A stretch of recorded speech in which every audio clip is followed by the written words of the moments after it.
Buffet stories গুলশানের এই রেস্টুরেন্টে গিয়েছিলাম অনেক দিন আগে। খুবই সাজানো গোছানো একটা রেস্টুরেন্ট, বিশাল স্পেস এবং অনেক মানুষ একসাথে বসার জায়গা। তবে আমরা ওদের থেকে আমাদের জন্য, যেহেতু আমরা 20 থেকে 25 জনের মতো ছিলাম, তো আমরা ওদের থেকে একটা সেপারেট রুম নিয়েছিলাম। তবে ওদের এমনি বসার ব্যবস্থাটা খুবই সুন্দর, কিন্তু ওপেন স্পেস। বাট আমরা যেহেতু 20-25 জনের একটা টিম ছিলাম, এই জন্য ওদের থেকে আমরা বলে একটা সেপারেট স্পেস নিয়েছিলাম। এখানে যেমন দেখছেন, এখানে হচ্ছে সবাই একসাথে। আর আমরা এই এই জায়গাটার পাশেই আলাদা করে একটা সেপারেট রুম ছিল, এই যে সামনে যেটা দেখতে পাচ্ছেন, এখানে আমরা এই রুমটা নিয়েছিলাম। এটাও খুব সুন্দর এবং ছোট পার্টি বা জন্মদিন বা বিয়ের অনুষ্ঠান করার জন্য এই রুমটা আসলে পারফেক্ট। একদম ছোট্ট একটা রুম, এখানে হচ্ছে একদম 50 জনের মতো ইজিলি বসতে পারবে। আর ওদের খাবারের কথায় যদি আসি,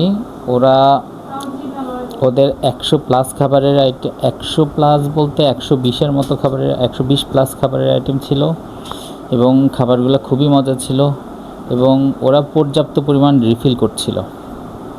প্রচুর মানুষ ছিল এবং দেখা গেছে যে পরবর্তীতে যারা আসছে ওদের বসতেই সমস্যা হয়ে গেছে, কিন্তু ওদের প্রচুর চাহিদা ছিল। আর আইটেমের কথা যদি বলি, প্রত্যেকটা আইটেমই ভালো ছিল। আমি চেষ্টা করেছি সবগুলো আইটেমে কিছু কিছু করে খেতে, টেস্ট নেওয়ার জন্য। বাট মোটামুটি আমার কাছে ভালো লেগেছে, টেস্ট ভালো ছিল, খুবই ভালো ছিল।